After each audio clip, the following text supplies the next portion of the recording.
দ্বাদশ শ্রেণী থার্ড সেমিস্টারের অন্তর্গত একটি প্রবন্ধ বাঙ্গালা ভাষা, যার রচয়িতা স্বামী বিবেকানন্দ। আজকে এই বিষয় নিয়ে একটু আলোচনা করব। সমগ্র বিষয়টি দুটি পর্বে আলোচনা করব। আজকের প্রথম পর্ব। দেখো, স্বামী বিবেকানন্দের বাঙ্গালা ভাষা এই প্রবন্ধটা কোন গ্রন্থের অন্তর্ভুক্ত সেটা আগে একটু জেনে নিই। বর্তমানে ভাববার কথা বলে ওনার একটি গ্রন্থ রয়েছে, সেই গ্রন্থের অন্তর্ভুক্ত হয়েছে। স্বামী বিবেকানন্দ জীবনী একটু আগে আমরা জানবার চেষ্টা করি। 1863-তে উনি জন্মগ্রহণ করছেন 12ই জানুয়ারি, ওনার জন্মদিবস, যেটি যুব দিবস হিসাবে পালিত হয়। ওনার পিতার নাম বিশ্বনাথ দত্ত, মাতা হচ্ছে ভুবনেশ্বরী দেবী। কলকাতার সিমলে স্ট্রিটে উনি জন্মগ্রহণ করেছিলেন। তিনি শিক্ষাগত দিক দিয়ে প্রাথমিক পর্ব থেকে শুরু করে যতদিন পড়াশোনা করেছেন যথেষ্ট প্রতিভা ও মেধার পরিচয় দিয়েছিলেন। তার সবথেকে অমর কীর্তির কথা আমাদের বলতে হয় 1893 সালে আমেরিকার শিকাগো ধর্ম মহাসভায় তিনি হিন্দু ধর্ম বা সনাতন ধর্মের হয়ে বক্তব্য উপস্থাপন করে সকলের মন জয় করেছিলেন। মানব ধর্মের প্রচার করেছিলেন। মানুষের ধর্ম কি হওয়া উচিত সেই সম্পর্কে বার্তা দিয়েছিলেন বিশ্ববাসীকে। পরবর্তীকালে ইংল্যান্ড, আমেরিকার বিভিন্ন জায়গায় তিনি বক্তব্য রেখে বহু বিদেশিকে তার অনুরাগীতে পরিণত করেছিলেন, শিষ্যে পরিণত করেছিলেন, ভক্তে পরিণত করেছিলেন। তার মধ্যে অন্যতম মিস মার্গারেট এলিজাবেথ নোবেলের কথা আমাদের মনে পড়ে, যিনি পরবর্তীকালে ভগিনী নিবেদনের নামে পরিচিতি লাভ করে। 1897 তিনি রামকৃষ্ণ মিশন প্রতিষ্ঠা করছেন। 1899 বেলুড় মঠ স্থাপন করছেন, এরকম।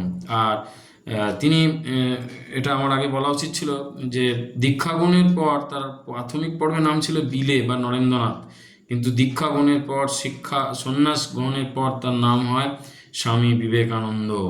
তার লেখা কতগুলো বিখ্যাত বইয়ের কথা বলতে হয়। কর্মযোগ, ভক্তিযোগ, জ্ঞানযোগ, ভাববার কথা, যেগুলো আমাদের কাছে একটা সম্পদ, যা পড়লে আমাদের জীবনের নবদিগন্তের উন্মোচন হবে বলে মনে হয়।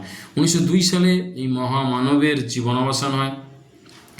তাই বাঙ্গালা ভাষা প্রবন্ধটায় আমাদের প্রাবন্ধিক কি বলতে চেয়েছে, আসলে তিনি বলতে চেয়েছেন বাংলা ভাষা আসলে কি হওয়া উচিত, আর আমরা কি করছি, বাংলা ভাষায় কি গুরুত্ব বেশি দিতে চাইছি।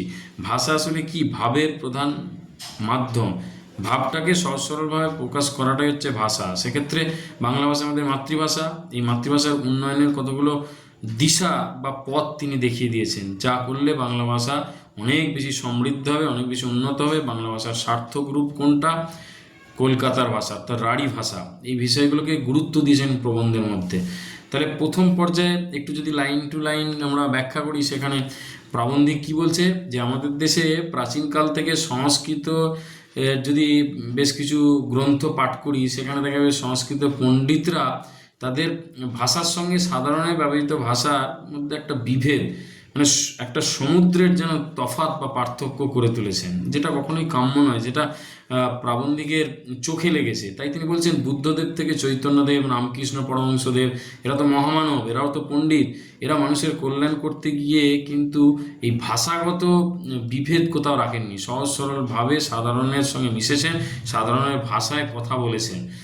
তা যারা এই ভাষা নিয়ে বেশি পাণ্ডিত্য দেখান এবং ভাষাকে কটমটো করে তোলে বা ভাষাকে অতিপ্রাকৃত করে তোলে, সেক্ষেত্রে তাদের পাণ্ডিত্যটা মানে প্রকৃত পণ্ডিতের মতো নয় বলে প্রাবন্ধিকের মনে হয়েছে। তা প্রাবন্ধিক বলছেন, চলিত ভাষায় কি শিল্প নৈপুণ্য হয় না?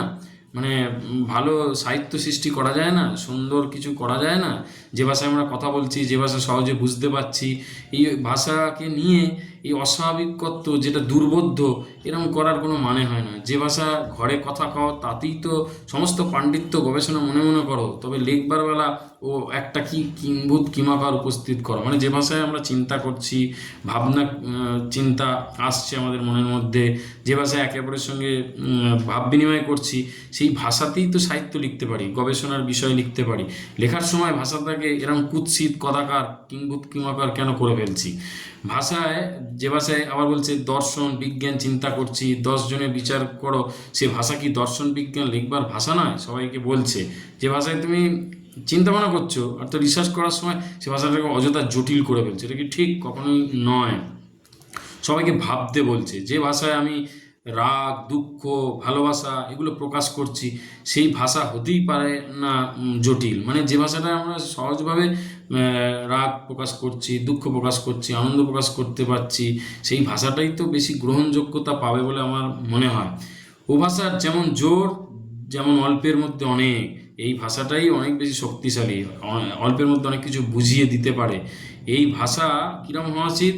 প্রাবন্ধিক বলছেন ভাষাটা অনেকটা ইস্পাতের মতো হওয়া উচিত। ইস্পাতকে দুমড়ে মুচড়ে যা ইচ্ছা করো আবার আগের মতো অবস্থায় সে চলে আসে। সেই ইস্পাত দিয়ে যদি পাথর কাটো তাহলে দেখবে যে সে দাঁত পড়বে না, সে আগের মতো অবস্থায় থাকবে। আর ইস্পাত দিয়ে তৈরি কোনো জিনিস দিয়ে যদি পাথর কাটো তাহলে পাথর কাটা পড়বে, কিন্তু তার ইস্পাতের দিয়ে তৈরি যন্ত্রাংশের কোনো ক্ষতি হবে না। আমাদের এই বাংলা ভাষা বর্তমানে বড় বেশি সংস্কৃত ঘেঁষা হয়ে পড়ছে, যার ফলে বাংলা ভাষার উন্নতির পথ কিছুটা হলেও মন্থর হয়ে পড়ছে।